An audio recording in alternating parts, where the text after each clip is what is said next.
ನಮಸ್ಕಾರ. ಇವತ್ತಿನ ಷೇರುಪೇಟೆ ಕಾರ್ಯಕ್ರಮಕ್ಕೆ ನಿಮಗೆಲ್ಲ ಆತ್ಮೀಯ ಸ್ವಾಗತ. ಇವತ್ತಿನ ಷೇರುಪೇಟೆಯಲ್ಲಿ ವಿಶ್ಲೇಷಣೆ ಮಾಡೋದಕ್ಕಾಗಿ ಷೇರುಪೇಟೆ ತಜ್ಞ ಹಾಗೂ ಪ್ರಸಿದ್ಧಿ ಮಾರ್ಕೆಟಿಂಗ್ ಮತ್ತು ಸೇಲ್ಸ್ನ ವ್ಯವಸ್ಥಾಪಕ ನಿರ್ದೇಶಕರಂತ DN ವಿನಯ್ ಕುಮಾರ್ ಇದ್ದಾರೆ. ವಿನಯ್ ಕುಮಾರ್ ಅವರೇ, ಕಾರ್ಯಕ್ರಮಕ್ಕೆ ಸ್ವಾಗತ. ನಮಸ್ಕಾರ. ಮೊದಲು ನಾವು ಷೇರುಪೇಟೆ ನೋಡೋಕ್ಕಿಂತ ಮೊದಲು ಚಿನ್ನ ಬೆಳ್ಳಿ ಒಂದು ದರಗಳನ್ನು ನೋಡೋಣ. ಚಿನ್ನದ ದರ MCX-ನಲ್ಲಿ 30,547 ರೂಪಾಯಿಗೆ ನಿಂತು 75 ರೂಪಾಯಿಯಷ್ಟು ಏರಿಕೆ ಕಂಡಿದೆ. ಹಾಗೆ ಬೆಳ್ಳಿ 46,727 ರೂಪಾಯಿಗೆ ನಿಂತು 44 ರೂಪಾಯಿನ ಇಳಿಕೆ ಕಂಡಿದೆ. ಹಾಗೆ ಕ್ರೂಡ್ ಆಯಿಲ್ ಅದು ಬ್ರೆಂಟ್ 107 ರೂಪಾಯಿ $7.21 ಇದಾಗಿ ನಿಂತು $81.81 ಇಳಿಕೆ ಕಂಡಿದೆ. ಹಾಗೆ MCX-ನಲ್ಲಿ ಅದೇ 6,023 ರೂಪಾಯಿಗೆ ನಿಂತು 40 ರೂಪಾಯಿನಷ್ಟು ಏರಿಕೆ ಕಂಡಿದೆ. ವಿನಯ್ ಕುಮಾರ್ ಅವರೇ, ಚಿನ್ನ ಬೆಳ್ಳಿಯ ಒಂದು ಮಾರುಕಟ್ಟೆಯನ್ನು ನೋಡಿದ್ರೆ, ಬುಲಿಯನ್ ಮಾರುಕಟ್ಟೆಯನ್ನು ನೋಡಿದ್ರೆ, ಸ್ಟಾಕ್ ಮಾರ್ಕೆಟ್ ಒಂದು ಹಂತಕ್ಕೆ ಬಂದು ಇವಾಗ ಕರೆಕ್ಷನ್ ಹಂತದಲ್ಲಿದೆ. ಆದರೆ ಬೆಳ್ಳಿ ಮತ್ತು ಚಿನ್ನ ಒಂದು 6 ತಿಂಗಳ ಒಂದು ಗರಿಷ್ಠ ಮಟ್ಟಕ್ಕೆ ಬಂದು ನಿಂತಿದೆ. ಏನ್ ಹೇಳ್ತೀರಿ ಈ ಚಿನ್ನ ಬೆಳ್ಳಿ ದರಗಳ ವಿಚಾರ? ಚಿನ್ನದಲ್ಲಿ ಹೇಳಬೇಕು ಅಂತಂದ್ರೆ ಇದೊಂದು ಬೈ. ಪ್ರತಿ ನನ್ನ ಕಾರ್ಯಕ್ರಮದಲ್ಲಿ ಕ್ಲಿಯರ್ ಆಗಿ ಹೇಳ್ತಾ ಇದ್ದೀನಿ, ಚಿನ್ನ gold is A clear by.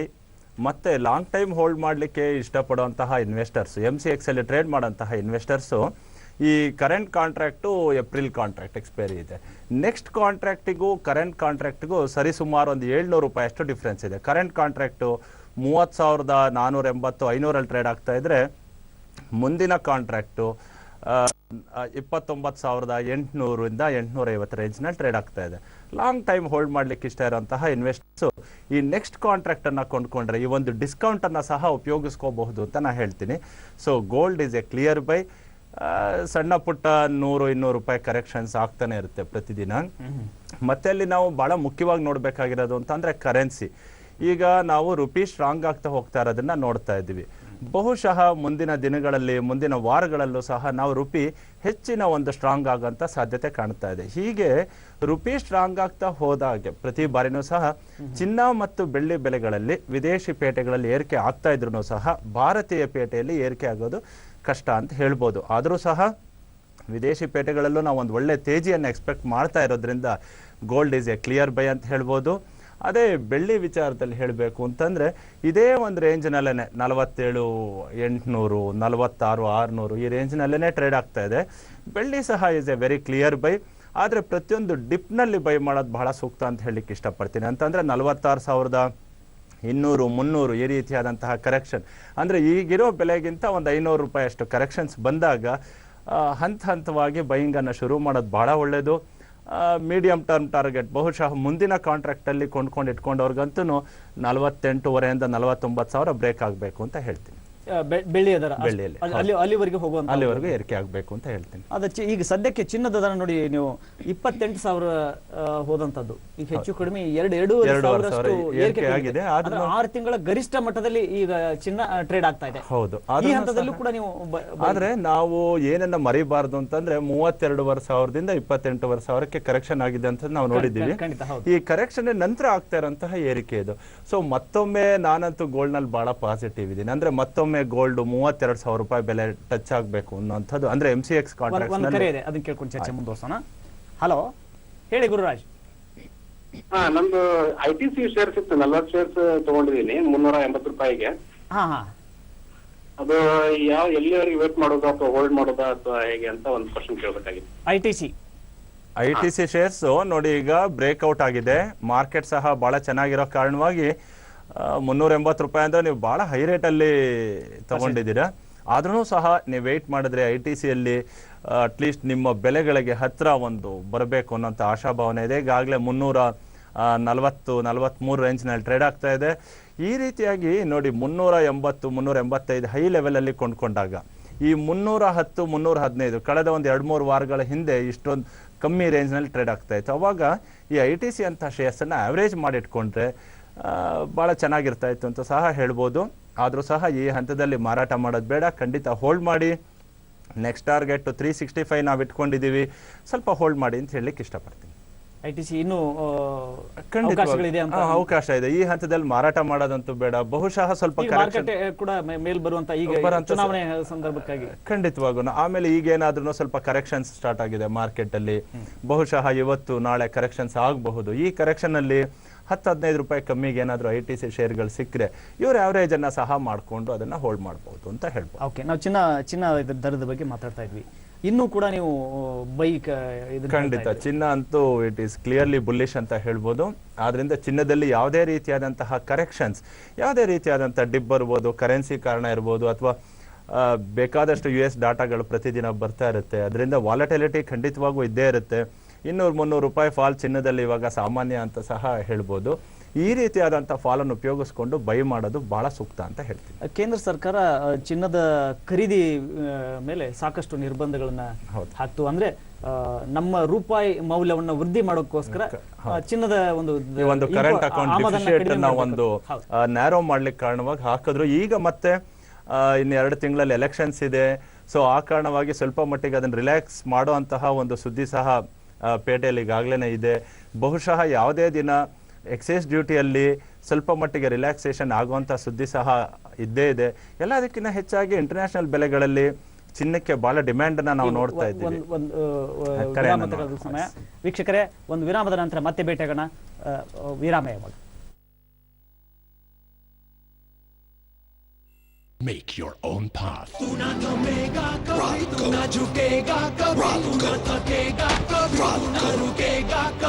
Ralco tires with cool compound technology.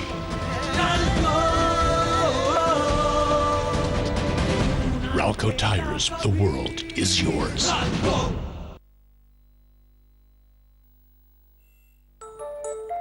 ನೀವು ಏನನ್ನಾದರೂ ಮುಚ್ಚಿಡುತ್ತಿದ್ದೀರಾ? Property transaction, cash deposit,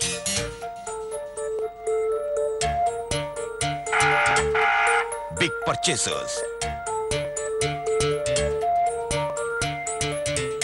purchase of shares, bonds and debentures. ಏನನ್ನು ಮುಚ್ಚಿಡಬೇಡಿ, ಯಾಕೆಂದರೆ ನಮಗೆ ಎಲ್ಲ ತಿಳಿದಿದೆ. ಆದಾಯ ತೆರಿಗೆ ವಿಭಾಗದ ನೋಟಿಸ್ಗಾಗಿ ಕಾಯಬೇಡಿ. ಈ ತಿಂಗಳ 15ರ ಒಳಗಾಗಿ ನಿಮ್ಮ ಅಡ್ವಾನ್ಸ್ ಟ್ಯಾಕ್ಸ್ ತುಂಬಿ ದೇಶದ ಪ್ರಗತಿಯಲ್ಲಿ ಹೆಮ್ಮೆಯ ಸಹಭಾಗಿಗಳಾಗಿ. ಓಕೆ, ಕಾರ್ಯಕ್ರಮ ಮತ್ತೆ ಸ್ವಾಗತ. ವಿನಯ್ ಕುಮಾರ್, ನಾವು ಚಿನ್ನದ ದರದ ಬಗ್ಗೆ ಮಾತನಾಡ್ತಾ ಇದ್ವಿ. ಚಿನ್ನದ ಖರೀದಿ ಮೇಲೆ ನಿರ್ಬಂಧ ಹಾಕ್ತಾ ಇತ್ತು ಸರ್ಕಾರ, ಹಾಕಿದೆ. ಆಮದನ್ನ ತಡಿಬೇಕನ್ನೋ ಕಾರಣಕ್ಕಾಗಿ, ಅಂದ್ರೆ ರೂಪಾಯಿ ಮೌಲ್ಯವನ್ನು ವೃದ್ಧಿ ಮಾಡೋಕ್ಕೋಸ್ಕರ ಹೇಳ್ತಾ ಇದ್ವಿ. ಮತ್ತೀಗ ತೆಗೆಯುವಂತ ಒಂದು ತೆಗೀತಾರೆ ಅಂತ ಹೇಳಲಿಕ್ಕೆ ಸಾಧ್ಯ ಇಲ್ಲ. ಆದ್ರೆ ಸ್ವಲ್ಪ ಮಟ್ಟಿನ ರಿಲ್ಯಾಕ್ಸೇಷನ್ ಆಗಬಹುದು. ಯಾತಕ್ಕೆ ಅಂತಂದ್ರೆ ಈಗ ಎಲೆಕ್ಷನ್ ಇದೆ ಮುಂದಕ್ಕೆ. ಭಾರತ ದೇಶದಲ್ಲಂತೂ ಪ್ರತಿಯೊಬ್ಬರಿಗೂ ಚಿನ್ನದ ಮೇಲೆ ಇರುವಷ್ಟು ವ್ಯಾಮೋಹ ಬಹುಶಃ ಯಾವುದ್ರ ಮೇಲೂ ಇಲ್ಲ ಅನ್ನೋಂಥದ್ದು ನನ್ನ ಒಂದು ಭಾವನೆ. ಸೊ ಹೀಗಿರುವಾಗ ಸ್ವಲ್ಪ ಮಟ್ಟಿಗೆ ಚಿನ್ನದಲ್ಲಿರುವಂತಹ ಡ್ಯೂಟೀಸಿನ ಸ್ವಲ್ಪ ಮಟ್ಟಿಗೆ ರಿಲ್ಯಾಕ್ಸೇಷನ್ ಮಾಡಿದಾಗ ಇಲ್ಲಿ ಬೆಲೆಗಳು ಸ್ವಲ್ಪ ಮಟ್ಟಿಗೆ ಕಮ್ಮಿ ಸಿಗಬಹುದು ಅನ್ನೋಂಥ ಒಂದು ಭಾವನೆಯಿಂದ ಆಗುವಂತಹ ಸೂಚನೆ ಸುದ್ದಿ ಅಂತೂ ನಾವು ಕೇಳ್ಪಡ್ತಾ ಇದ್ದೀವಿ. ಕಾದು ನೋಡೋಣ ಏನಾಗುತ್ತೆ ಅಂತ. ಆದ್ರೂ ಸಹ ಚಿನ್ನದಲ್ಲಿ ಒಂದು ಏರಿಕೆನೇ ಸಾಧ್ಯತೆ ಇದೆ ಅಂತ ನಾನು ಹೇಳಲಿಕ್ಕೆ ಇಷ್ಟಪಡ್ತೀನಿ. ಓಕೆ, ಒಂದು ಕರೆ ಇದೆ. ನಮಸ್ಕಾರ, ಹೇಳಿ. ಹಲೋ ಹಲೋ, ನಮಸ್ಕಾರ. ನಮಸ್ಕಾರ, ಎಲ್ಲಿಂದ ನಾನು ಮಾತಾಡ್ತಿದ್ದೀರಿ? ವಿಜಯನಗರದಿಂದ ಮಾತಾಡ್ತಾ ಇದ್ದೀನಿ. ವಿಜಯನಗರದಿಂದ. ಹೌದು, ಹೇಳಿ ಮೇಡಮ್. ನನ್ನ ಹತ್ರ 515 HDFC ಶೇರ್ಸ್ ಇದೆ. ಓಕೆ, ಅದು ನನ್ನ ತಂದೆ ತಗೊಂಡಿದ್ದು ನನ್ಗೆ ಟ್ರಾನ್ಸ್ಫರ್ ಆಗಿ ಬಂದಿದೆ. ಅದನ್ನ ಇನ್ನ ಹೋಲ್ಡ್ ಮಾಡ್ಬೋದಾ ಅಥವಾ ಇನ್ನ ಬರುತ್ತಾ ರೇಟ್ಸ್? HDFC ಯಾವ ರೇಟ್ ಅಲ್ಲಿ ಖರೀದಿ ಮಾಡಿದಿರಿ? ಅದು ಒರಿಜಿನಲ್ ಅಲಾಟ್ಮೆಂಟ್ ಅವರ ತಂದೆ ಕಡೆಯಿಂದ ಇವರಿಗೆ ಟ್ರಾನ್ಸ್ಫರ್ ಆಗಿದೆ. ಒಳ್ಳೆ ಬೆಲೆ ಅಂತೂ ಖಂಡಿತವಾಗೂ ಇದೆ. ಹಣದ ಅವಶ್ಯಕತೆ 46 ಇದೆ. ಇನ್ನ ಮಾರ್ಬೋದಾ ಅಥವಾ ಇಟ್ಕೋಬಹುದಾ ಅಂತ? ಸ್ವಲ್ಪ ಬೇಕಾದ್ರೆ ಹೋಲ್ಡ್ ಮಾಡಬಹುದು. ನೀವು ಇನ್ನೂ 1 ತಿಂಗಳ ಕಾಲ ವೇಟ್ ಮಾಡೋದು ಬಹಳ ಸೂಕ್ತ. ಯಾಕೆ ಅಂದ್ರೆ ಮುಂದಿನ 1 ತಿಂಗಳಿನಲ್ಲಿ ನಾವೆಲ್ಲ ಒಂದು ಬ್ಯಾಂಕಿಂಗ್ ಟೋಟಲ್ ಸೆಕ್ಟಾರ್ನಲ್ಲೇ ಒಂದು ರ್ಯಾಲಿಯನ್ನು ಎಕ್ಸ್ಪೆಕ್ಟ್ ಮಾಡ್ತಾ ಇದ್ದೀವಿ. ಹಾಗಾಗಿ HDFC ಯಲ್ಲೂ ಸಹ ಒಂದು ಏರಿಕೆಯನ್ನು ನಾವು ನೋಡುವಂತಹ ಸಮಯ ಅಂತ ಹೇಳ್ಬೋದು.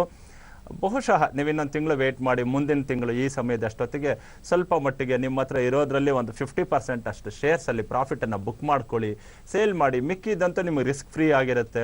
ಖಂಡಿತ ಅದನ್ನ ಹೋಲ್ಡ್ ಮಾಡಿ ಅಂತ ಹೇಳ್ಬೋದು. ಓಕೆ, ಮಂಗಳೂರಿಂದ ವಿವೇಕಾನಂದ ಅಂತ ಅವರು ಫೋನ್ ಮಾಡಿದ್ದಾರೆ. ಹೇಳಿ. ನಮಸ್ಕಾರ ವಿವೇಕಾನಂದ ಅವರೇ. ನಮಗೆ ಅದಾನಿ ಪವರ್ ನಾವು ಬೈ ಮಾಡಿದ್ದೇವೆ 41 ರೂಪಾಯಿ 70 ಪೈಸೆಗೆ. ಇನ್ನು ಮತ್ತೆ ಸೌತ್ ಇಂಡಿಯನ್ ಬ್ಯಾಂಕ್ ಬೈ ಮಾಡಿದ್ದೇವೆ 20 ರೂಪಾಯಿ 75 ಪೈಸೆಗೆ. ಅದರ ಟಾರ್ಗೆಟ್ ಬೇಕಾಗಿತ್ತು ಮತ್ತು ಇದು ಹೇಗೆ ಅಂತ ತಿಳಿಬೇಕಾಗಿತ್ತು. ಅದಾನಿ ಪವರ್ ಅದಾನಿ ಪವರ್ ಖಂಡಿತ ಹೋಲ್ಡ್ ಮಾಡಿ. ಅದಾನಿ ಗ್ರೂಪ್ನಲ್ಲಿ ನೀವು ಆಗಲೇ ಬಹಳಷ್ಟು ಸುದ್ದಿಯನ್ನು ನೀವು ನೋಡ್ತಾ ಇದ್ದೀರಾ ಅನ್ಸುತ್ತೆ ಪ್ರತಿದಿನ ಟಿವಿಯಲ್ಲಿ ಮತ್ತು ನ್ಯೂಸ್ ಪೇಪರ್ಗಳಲ್ಲಿ. ಹಾಗಾಗಿ ಖಂಡಿತ ಹೋಲ್ಡ್ ಮಾಡಿ. ಇಷ್ಟೇ ಟಾರ್ಗೆಟ್ ಅಂತ ಫಿಕ್ಸ್ ಮಾಡೋದು ಕಷ್ಟ ಆಗುತ್ತೆ. ಮಾರ್ಕೆಟ್ನಲ್ಲಂತೂ ನಾವು ಒಂದು ಇನ್ನೂ ತೇಜಿ ವಾತಾವರಣ ಕಂಟಿನ್ಯೂ, ಈ ಕರೆಕ್ಷನ್ಗಳ ನಂತರ ಒಂದು ತೇಜಿ ವಾತಾವರಣ ಕಂಟಿನ್ಯೂ ಆಗುವಂಥ ಸೂಚನೆ ಇದೆ. ಹಾಗಾಗಿ ಖಂಡಿತ ಹೋಲ್ಡ್ ಮಾಡಿ. ಹಾಗೆ ಸಹ ಸೌತ್ ಇಂಡಿಯನ್ ಬ್ಯಾಂಕ್ ಬಗ್ಗೆ ಕೇಳ್ತಾ ಇದ್ದೀರಾ. ಇದೊಂದು ಬ್ಯಾಂಕಿಂಗ್ ಸ್ಟಾಕ್ಸ್ನಲ್ಲೇ ಬಹಳ ಚೀಪಾಗಿ ಸಿಗ್ತಾ ಇರೋಂಥ ಶೇರ್ ಅಂತ ಅಂದರೆ ಸೌತ್ ಇಂಡಿಯನ್ ಬ್ಯಾಂಕ್ ಅಂತ ಹೇಳ್ಬೋದು. ಸಣ್ಣ ಮೊತ್ತದ ಇನ್ವೆಸ್ಟ್ಮೆಂಟು, ಇನ್ನೂ ಸ್ವಲ್ಪ ಹೆಚ್ಚಿಗೆ ನೀವು ಕೊಂಡುಕೊಂಡು ಹೋಲ್ಡ್ ಮಾಡಬೇಕಾಗತ್ತೆ. ಈ ರ್ಯಾಲಿಯಲ್ಲಿ ನೀವು ಒಳ್ಳೆ ಲಾಭ ಸಿಗ್ಬೋದು. ಅಂದರೆ ಇನ್ನೊಂದು ತಿಂಗಳ ಕಾಲ ವೆಯ್ಟ್ ಮಾಡಿ ಆ ನಂತರವಾಗಿ ಪ್ರಾಫಿಟನ್ನು ಬುಕ್ ಮಾಡ್ಕೊಳ್ಳೋ ಸೂಕ್ತ. ಆದರೆ ದಯವಿಟ್ಟು ಜ್ಞಾಪಕ ಇಟ್ಕೊಳ್ಳಿ, ಯಾವುದೇ ಶೇರ್ಸ್ ಇರ್ಬೋದು, ಲಾಭ ಇರೋಂಥ ಎಲ್ಲ ಶೇರ್ಸನ್ನು ಏಪ್ರಿಲ್ ಕೊನೆಯ ವಾರದಲ್ಲಿ ಮಾರಾಟ ಮಾಡಿಬಿಟ್ಟು ಹಣನ ಬ್ಯಾಂಕಲ್ಲಿ ಇಟ್ಕೊಂಡು ವೆಯ್ಟ್ ಮಾಡೋದು ಭಾಳ ಸೂಕ್ತ ಎಲೆಕ್ಷನ್ ರಿಸಲ್ಟ್ಸಿಗೋಸ್ಕರ ಅಂತ ಹೇಳ್ಬೋದು. ಗದಗಿನಿಂದ ರಾಜೇಶ್ ಅಂತ ಫೋನ್ ಮಾಡಿದ್ದಾರೆ. ನಮಸ್ಕಾರ, ಹೇಳಿ ರಾಜೇಶ್. ಹಲೋ, ನಮಸ್ಕಾರ, ಹೇಳಿ ಸರ್. ಅದು ಲೆಡ್ 31 ಬಾಯ್ ಮಾಡೋದಿದ್ರು ಲಾಸ್ಟ್ ಫ್ರೈಡೆ, ಅದು 31 ಬಾಯ್ ಮಾಡಿದೀವಿ, ಇನ್ನೂ ಹಂಗೆ ಇದೆ ಸರ್. ಅದು ಯಾವ್ದು ಹೇಳಿದ್ರು ಆಯ್ತು. ಯಾವ ಶೇರ್ ಹೇಳಿದ್ರಿ? ಅದೇ ಲೆಡ್ ಇಲ್ಲ, ಕಮಾಡಿಟಿಯಲ್ಲಿ ಲೆಡ್ ಬಗ್ಗೆ ಹೇಳ್ತಾ ಇದ್ದಾರೆ. ಸ್ವಲ್ಪ ಮಟ್ಟಿಗೆ 32 ಎಲ್ಲ ಬಂದಾಗ ನೀವು ಬಹುಶಃ ಪ್ರಾಫಿಟ್ ಬುಕ್ ಮಾಡ್ಕೊಂಡಿಲ್ಲ ಅಂತ ಅನ್ನಿಸ್ತಾ ಇದೆ. ಮತ್ತೆ ನೋಡಿ, ಯಾವುದೇ ಟ್ರೇಡನ್ನು ಮಾಡುವಾಗ, ಅದರಲ್ಲೂ ಸ್ಪೆಸಿಫಿಕ್ ಆಗಿ ಕಮಾಡಿಟೀಸ್ ಅಲ್ಲಿ ನೀವು ಟ್ರೇಡನ್ನು ಮಾಡುವಾಗ ಅದಕ್ಕೆ ಸ್ಟಾಪ್ ಲಾಸ್ ಅನ್ನೋಂಥದ್ದನ್ನು ಕೊಟ್ಟೇ ಇರ್ತೀವಿ. ಸ್ಟಾಪ್ ಲಾಸನ್ನು ಇಟ್ಕೊಳ್ಳೇಬೇಕಾಗುತ್ತೆ. 131 ಅಲ್ಲಿ ತಗೊಂಡವರು ದೊಡ್ಡ ಸ್ಟಾಪ್ ಲಾಸ್ ಇರೋದಿಲ್ಲ, 1 ರಿಂದ 1.5 ರೂಪಾಯಿ ಸ್ಟಾಪ್ ಲಾಸನ್ನು ಕೊಡ್ತಾ ಇರ್ತೀವಿ. ಆ ಸ್ಟಾಪ್ ಲಾಸ್ ಇಟ್ಕೊಳ್ಳೇಬೇಕು. ಇಲ್ಲ ಅಂತಂದರೆ ಈಗ ನೋಡಿ ಬಹಳಷ್ಟು ಒಂದು ಫಾಲ್ ಆಗೋಗ್ಬಿಟ್ಟಿದೆ. ಯಾತಕ್ಕೆ ಅಂತಂದರೆ ಇದೊಂದು ಸರ್ಪ್ರೈಸಿಂಗ್ ಫಾಲ್ ಅಂತ ಸಹ ಹೇಳ್ಬೋದು. ಚೈನಾದ ಡಾಟಾ ಬಂದ ನಂತರ ಎಲ್ಲ ಬೇಸ್ ಮೆಟಲ್ಸ್ನಲ್ಲಿ ನಾವೊಂದು ಸತತವಾದ ಫಾಲನ್ನು ಆಲ್ಮೋಸ್ಟ್ ಒಂದು ವಾರದಿಂದ ನೋಡ್ತಾ ಬರ್ತಾ ಇದ್ದೀವಿ. ಆದರೆ ಈಗಾಗಲೇ ಇಷ್ಟು ಬಿದ್ದಿರೋ ಕಾರಣ ನೀವು ಪ್ಯಾನಿಕ್ ಆಗಿ ಮಾರಾಟ ಮಾಡೋದು ಬೇಡ. ಬಹುಶಃ ಇವತ್ತೂ ಫಾಲ್ ಕಂಟಿನ್ಯೂ ಆಗ್ಬೋದು. 21-22 ಲೆವೆಲ್ಗೆ ಏನಾದರೂ ಬಂದರೆ ಆವ್ರೇಜ್ ಮಾಡಿ ಸ್ವಲ್ಪ ಲಾಂಗ್ ಟೈಮ್ ಹೋಲ್ಡ್ ಮಾಡಬೇಕಾಗತ್ತೆ ಅಂತ ಹೇಳ್ಬೋದು. ಓಕೆ, ನಿಮ್ಮ ಉತ್ತರ ಅವ್ರಿಗೆ ತೃಪ್ತಿ ತಂದಿದೆ ಅಂತ ಅನ್ಸುತ್ತೆ. ಮಂಗಳೂರಿಂದ ವಿಜಯ್ ಕುಮಾರ್ ಅನ್ನೋರು ಫೋನ್ ಮಾಡಿದ್ದಾರೆ. ನಮಸ್ಕಾರ, ಹೇಳಿ ವಿಜಯ್ ಕುಮಾರ್. ಹಲೋ, ನಮ್ದು LNT ಫೈನಾನ್ಸ್ 88ಗೆ ಬೈ ಮಾಡಿದ್ದೇನೆ. ಅದೆಂತ, ಅದು ಏನಾಗುವುದು? ಹೋಲ್ಡ್ ಮಾಡ್ಬೇಕಲ್ಲ, ಅದು ಸೇಲ್ ಮಾಡ್ಬೇಕಾ ಅಂತ? L&T ಫೈನಾನ್ಸ್ ಹೋಲ್ಡಿಂಗ್, ಅದ್ರ ಹೆಸರೇನೆ ಹೋಲ್ಡಿಂಗ್ ಆಕ್ಚುಲಿ. ಆದ ಕಾರಣವಾಗಿ ದಯವಿಟ್ಟು ಹೋಲ್ಡ್ ಮಾಡಿ. ಈಗ ಮತ್ತೆ ಮೂವ್ಮೆಂಟ್ ಶುರು ಆಗಿದೆ. ಕೆಲವು ಶೇರ್ಸ್ ಅಲ್ಲಿ ರೆಕಮೆಂಡೇಶನ್ ಕೊಟ್ಟಿದ ತಕ್ಷಣನೇ ಏರಿಕೆ ಆಗ್ಬಿಡುತ್ತೆ. ಉದಾಹರಣೆಗೆ ನನಗೆ ಜ್ಞಾಪಕ ಇದ್ದಾಗೆ L&T ಮತ್ತು IDFC 2 ಕೌಂಟರ್ಸ್ನು ಜೊತೆ ನಾನು ರೆಕಮೆಂಡೇಶನ್ ಕೊಟ್ಟಿದ್ದೆ. 92 ರೂಪಾಯಲ್ಲಿ ಕೊಟ್ಟಂತ IDFC 105 ರೂಪಾಯಿ ಆಗೋಯ್ತು. ಅದೇ L&T ಫೈನಾನ್ಸ್ ಇನ್ನು 84-85ರಲ್ಲಿ ಓಡಾಡ್ತಾ ಇದೆ. ಖಂಡಿತವಾಗೂ ಹೋಲ್ಡ್ ಮಾಡಿ. ಹೆಚ್ಚಿನ ಸಮಯ ಕೊಡಬೇಕಾಗುತ್ತೆ ಕೆಲವು ಶೇರ್ಸ್ಗೆ. 72 ರೂಪಾಯಿಗೆ ಬಂದಿದಲ್ಲ ಅದು? 72 ರೂಪಾಯಿಗೆ ಬಂದ ಹಾಗಿಲ್ಲ ನನ್ನ ಅಭಿಪ್ರಾಯದಲ್ಲಿ.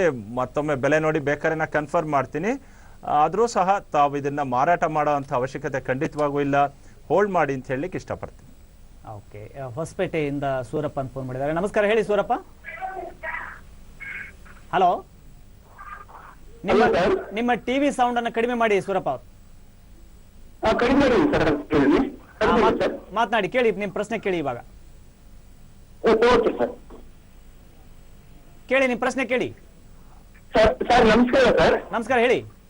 ಸರ್ ನಾನು ಯೂನಿಟೆಕ್ 500 ಶೇರ್ಸ್ ಪರ್ಚೇಸ್ ಮಾಡಿದ್ದೀನಿ ಸರ್. 12.90 ಪೈಸೆ ಸರ್. 12.90. ಹಾ, ಹೇಳಿ ಸರ್. ಎರಡನೇದು ಬಂದು ಶೇರ್ 20 ಶೇರು ಸರ್. 204 ರೂಪಾಯಿ ಪರ್ಚೇಸ್ ಮಾಡಿದ್ದೀನಿ ಸರ್. ಹಾ, ಯಾವ ಶೇರ್ ಹೇಳಿ ಸರ್?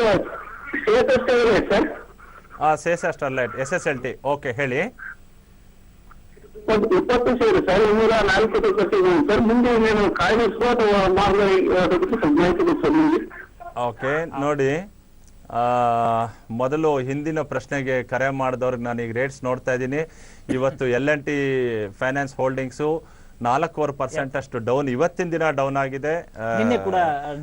ಸ್ವಲ್ಪ ಮಟ್ಟಿನ ಡೌನ್ ಆಗಿತ್ತು. ಇವತ್ತು ಡೌನ್ ಆಗಿದೆ. 75.76 ಟ್ರೇಡ್ ಆಗ್ತಾ ಇದೆ. ಪ್ಯಾನಿಕ್ ಆಗುವಂತಹ ಅವಶ್ಯಕತೆ ಇಲ್ಲ. ಬಹಳ ಒಂದು ಹೆಚ್ಚಿನ ರಿಸ್ಕ್, ಈ ಹಂತದಿಂದ ಹೆಚ್ಚಿನ ರಿಸ್ಕ್ ಇಲ್ಲದೇ ಇರುವಂತಹ ಶೇರು. ಕಾರಣ ಏನೇ ಇರ್ಬೋದು, ಇದೆಲ್ಲ ಮೊಮೆಂಟ್ರಿ ರೀಸನಿಗೋಸ್ಕರ ಫಾಲ್ ಆಗುತ್ತೆ. ಅದರಿಂದ ಖಂಡಿತ ಹೋಲ್ಡ್ ಮಾಡಿ ಅಂತ ಹೇಳ್ಬೋದು. ಈಗ ಕರೆ ಮಾಡಿದವರು ಯೂನಿಟೆಕ್ ಬಗ್ಗೆ ಪ್ರಶ್ನೆ ಕೇಳ್ತಾ ಇದ್ರಿ. ಯೂನಿಟೆಕ್ಕಲ್ಲಿ ಏನು ಅಂಥ ಒಂದು ಏರಿಕೆ ಆಗ್ಬೋದು ಅನ್ನೋ ಅಂಥದ್ದು ನನ್ನ ಲಿಸ್ಟಲ್ಲಂತೂ ಖಂಡಿತ ಇಲ್ಲ. ನಿಮ್ಮ ಬೆಲೆಗಳಿಗಿಂತ ಮೇಲ್ಗಡೆ ಬಂದರೆ, ನೀವು ಕೊಂಡ್ಕೊಂಡ ರೇಟಿಗಿನ್ನ ಮೇಲ್ಗಡೆ ಸಿಕ್ಕಲ್ಲಿ ಅದರಲ್ಲಿ ನೀವು ಮಾರಾಟ ಮಾಡಿಕೊಂಡು ಅದೇ ಹಣವನ್ನು ಬೇರೆ ಉತ್ತಮವಾದಂಥ ಶೇರ್ಸ್ನಲ್ಲಿ ಹೂಡಿಕೆ ಮಾಡಿ ಅಂತ ಸಹ ಹೇಳ್ಬೋದು. ಹಾಗೆ ಸಹ ಸೇಸಾ ಸ್ಟರ್ಲೈಟಲ್ಲಿ ಕೇಳ್ತಾ ಇದ್ದೀರಾ, ಖಂಡಿತ ಹೋಲ್ಡ್ ಮಾಡಿ. ಇದೊಂದು ಕ್ಲಿಯರ್ ಬುಲ್ ಮಾರ್ಕೆಟ್ ಅಂತ ಹೇಳ್ಬೋದು. ಈ ಬುಲ್ ಮಾರ್ಕೆಟಲ್ಲಿ ಈ ರೀತಿಯಾದಂತಹ ಇಂಟ್ರಾಡೇ ಅಥವಾ ವೀಕೆಂಡ್ ಕರೆಕ್ಷನ್ಸ್ ಆಗ್ತಾನೆ ಇರುತ್ತೆ. ಇವತ್ತು ನೋಡಿ ಏಷ್ಯನ್ ಮಾರ್ಕೆಟ್ಸ್ ಎಲ್ಲ ಡೌನ್ ಇದೆ. ವಿನಯ್ ಕುಮಾರ್ ಅವರ ಮಾರ್ಕೆಟ್ ಕೂಡ ಇವತ್ತು ರೆಡ್ ನಲ್ಲಿ ಇದೆ. ಹಾಗೆ ಸಹ ನಾವು ಅಮೆರಿಕನ್ ನಿಫ್ಟಿ 35-36 ಡೌನ್ ಇದ್ರೆ ಸೆನ್ಸೆಕ್ಸ್ 110-12 ಈಗ ನಿನ್ನೆ ರಾತ್ರಿ ಏನಾಯ್ತು ಅಂದ್ರೆ ಅಮೆರಿಕನ್ ಪೇಟೆಗಳಲ್ಲಿ ನಾವು ಇನ್ನೊಂದು ಕರೆ ಇದೆ, ಕೇಳ್ಕೊಂಡು ಚರ್ಚೆ ಮುಂದುವರಿಸೋಣ. ನಮಸ್ಕಾರ, ಹೇಳಿ ಚಂದ್ರಪ್ಪ ಅವರೇ. ಹಲೋ, ನಾವು ಸರ್ ನಮ್ಮ ಯಾವುದು ಸನ್ಫಾರ್ಮಾ ಬಗ್ಗೆ ಮಾಹಿತಿ ಬೇಕಾಗಿತ್ತು. ಹೇಳಿ, ಯಾವ್ದ್ರ ಬಗ್ಗೆ? ಸನ್ಫಾರ್ಮಾ. ಓಕೆ, 630 ರೂಪಾಯಿ ರೇಟ್ ಅಲ್ಲಿ ತಗೊಂಡಿದ್ದೀರಿ. ಓಕೆ, ಅದು ಈಗ ಆಗಿದೆ ಅಂತ. ಆಮೇಲೆ TCS 2050 ರೂಪಾಯಿ ತಗೊಂಡಿದ್ದೆ. ಓಕೆ, ಅವೆರಡರ ಬಗ್ಗೆ ಮಾಹಿತಿ ಬೇಕಾಗಿತ್ತು. TCS ಖಂಡಿತವಾಗೂ ಹೋಲ್ಡ್ ಮಾಡಿ. ಸ್ವಲ್ಪ ಮಟ್ಟಿಗೆ IT-ಯಲ್ಲಿ ಒಂದು ಸ್ಮಾಲ್ ಕರೆಕ್ಷನ್ಸ್ ಆಗ್ತಾ ಬರ್ತಾ ಇದೆ 3-4 ದಿನಗಳಲ್ಲಿ. ಸಹಜ, ಹೈ ರೇಟಲ್ಲಿ ನಾವು ಕೊಂಡ್ಕೊಂಡಾಗ ಪ್ಯಾನಿಕ್ ಆಗುವಂಥದ್ದು ಸಹಜ. ಆದರೂ ಸಹ TCS ಭಾಳ ಉತ್ತಮವಾದಂತಹ ಶೇರು, ಯಾವ ಅನುಮಾನನೂ ಇಟ್ಕೋಬೇಡಿ. ಸ್ವಲ್ಪ ಮಟ್ಟಿಗೆ ರಿಸಲ್ಟ್ಸ್ವರೆಗೆ ನಾವು ವೆಯ್ಟ್ ಮಾಡಬೇಕಾಗುತ್ತೆ, ಅದು ಭಾಳ ಮುಖ್ಯ. ಸನ್ಫಾರ್ಮಾದಲ್ಲಿ ನೆನ್ನೆ ಮತ್ತೊಮ್ಮೆ US ಕಡೆಯಿಂದ ಬಂದಿರೋಂತಹ, ಅಂದರೆ ಅವರು ಗುಜರಾತ್ ಪ್ಲ್ಯಾಂಟ್ನಲ್ಲಿ ಮಾಡೋಂತಹ ಪ್ರಾಡಕ್ಟ್ಸನ್ನು US ಅವ್ರು ಮತ್ತೆ ಅಕ್ಸೆಪ್ಟ್ ಮಾಡೋದಿಲ್ಲ ಅನ್ನೋಂತಹ ಒಂದು ನ್ಯೂಸು ಬಂದಿರೋ ಕಾರಣವಾಗಿ ಇವತ್ತು ಸನ್ಫಾರ್ಮಾದಲ್ಲೂ ಸಹ ಡೌನ್ ಬರ್ತಾ ಇದೆ. ಇದು ಸಹ ಟೆಂಪ್ರರಿ ಅಂತ ಹೇಳಲಿಕ್ಕೆ ಇಷ್ಟಪಡ್ತೀನಿ. ಯಾಕೆಂದರೆ 3% ಫಾಲ್ ಆಗಿದೆ, ಮಾರ್ಕೆಟನ್ನು ನೆಗೆಟಿವ್ ಇದೆ. ಈ ಹಂತದಲ್ಲಿ ಸ್ವಲ್ಪ ಹೆಚ್ಚಿನ ಸಮಯ ಕೊಡಿ. ನೀವು ಕೊಂಡ್ಕೊಂಡಿರೋಂತಹ ಶೇರ್ಗಳನ್ನು ಶಾರ್ಟ್ ಟೈಮ್ FD ಮಾಡಿದ್ದೀನಿ 6 ತಿಂಗಳ ಮಟ್ಟಿಗೆ ಅನ್ನೋ ಒಂದು ಭಾವನೆ ಇಟ್ಕೊಂಡ್ರೆ ನಿಮಗೆ ವಾಲಟಿಲಿಟಿಯಿಂದ ಭಯ ಆಗೋದಿಲ್ಲ ಅಂತ ಹೇಳ್ಬೋದು. ವಿನಯ್ ಕುಮಾರ್ ಅವರೊಂದು ವಿರಾಮ ತಗೊಳ್ಳುವಂಥ ಸಮಯ. ವೀಕ್ಷಕರೇ, ಒಂದು ವಿರಾಮದ ನಂತರ ಮತ್ತೆ ಭೇಟಿಯಾಗೋಣ, ಕಾಯ್ತಾ ಇರಿ.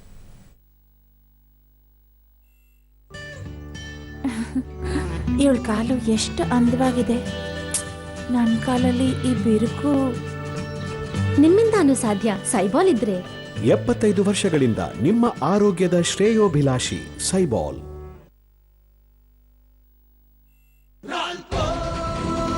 Make your own path.